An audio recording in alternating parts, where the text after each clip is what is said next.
கிறிஸ்துவுக்குள் பிரியமான சகோதர சகோதரிகளே, இன்று ஒரு வசனம் என்ற தலைப்பின் கீழ் ஒரு குட்டி ஸ்டோரி நம்ம இன்னைக்கு பார்க்க போறோம். அப்போஸ்தலர் 5ஆம் அதிகாரத்துல இருக்கிற அனனியா சப்பிராள் வாழ்க்கை வரலாறை பத்தி தான் நாம இன்னைக்கு பார்க்க போறோம். ஆதி அப்போஸ்தலர் திருச்சபையில இருக்கிற மக்கள் ரொம்பவே ஒற்றுமையா உயர்ந்தோர் தாழ்ந்தோர் என்ற வேறுபாடு இல்லாம வாழ்ந்துட்டு வந்தாங்க. காரணம் என்ன அப்படின்னாக்கா, அங்க ஒவ்வொருத்தரும் தன்னுடைய ஆஸ்திகளை விற்கும் போது அதை தனிப்பட்ட விதமா செலவு பண்ணாம சபையில கொண்டு வந்து ஆதி அப்போஸ்தலர் பாதப்படியில வச்சு பொதுவா ஒவ்வொருத்தருடைய தேவைகளையும் பூர்த்தி செஞ்சு ரொம்பவே ஒருமனப்பட்டோட ஆண்டவரை சந்தோஷமா தொழுது கொண்டு வர்றதுதான் வழக்கம். அந்த இடத்துலதான் அனனியா சப்பிராள் அப்படிங்கிற ஒரு தம்பதிகளும் இருக்கிறாங்க. இதை பார்த்தோன்னே நாமளும் என்ன பண்ணணும் அப்படின்னாக்கா, நம்மளுடைய காணிக்கையை நம்ம கொண்டு வந்து திருச்சபையில கொடுக்கணும் அப்படின்னு சொல்லி பொருத்தனை பண்ணிட்டு ரொம்பவே சந்தோஷமா அந்த இடத்த விற்கிறதுக்கு அவங்க போயிடுறாங்க. வித்த பிறகு அவங்க கைக்கு வருது.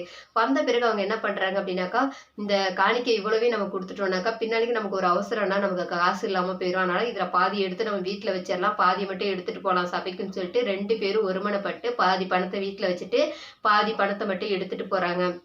எடுத்துட்டு போகும்போது தன்னுடைய கணவர்கிட்ட சொல்றாங்க, நீங்க முன்னாடி கொண்டு போய் அந்த காணிக்கை கொண்டு போய் சபையில கொடுங்க, நான் கொஞ்சம் வீட்டு வேலை இருக்கு, அதை முடிச்சுட்டு நான் பின்னாடி வரேன்னு சொல்லிடுறாங்க.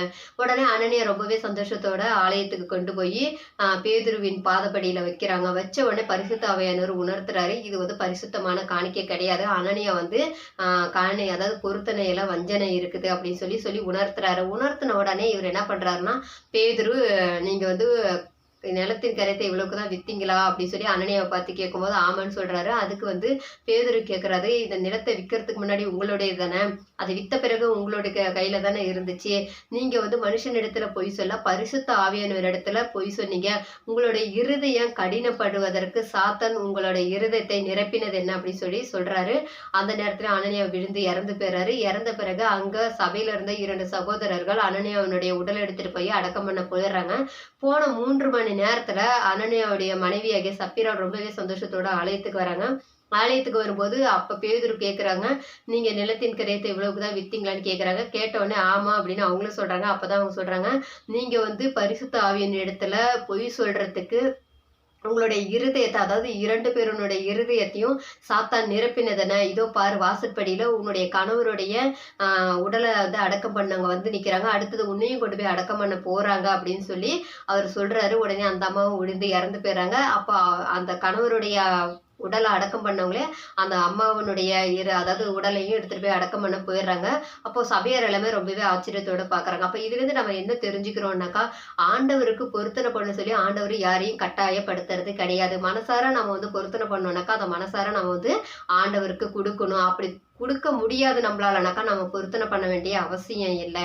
அது மட்டும் இல்லாம கணவன் மனைவிக்குள்ள ஒரு ஒற்றுமை இருக்குதுன்னா அது ஆவிக்குரிய வாழ்க்கையில அதிகமா இருந்துச்சு அப்படின்னாக்கா அவங்க நித்திய ஜீவனை அடைய முடியும்.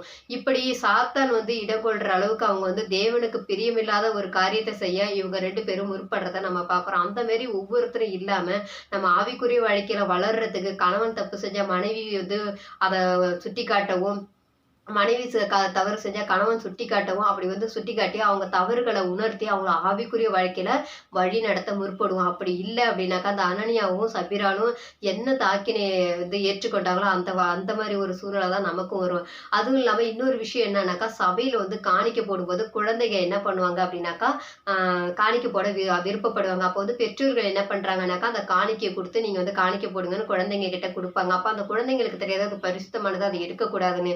அப்ப அவங்க என்ன பண்ணுவாங்க, சாக்லேட் வேற ஏதாவது வாங்கிக்கலான்னு அந்த காணிக்கை அவங்க போடாம இருப்பாங்க. அந்த மாதிரி குழந்தைங்க செய்யாம இருக்கிறதுக்கும் பெற்றோர்கள் கவனமா இருங்க.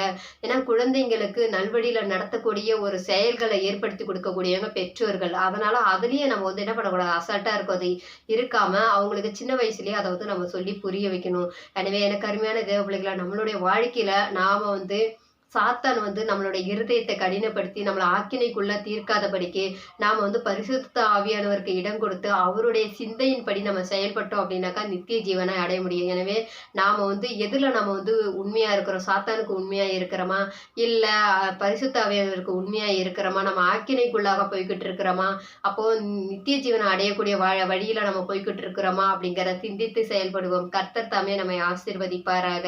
ஆமேன்.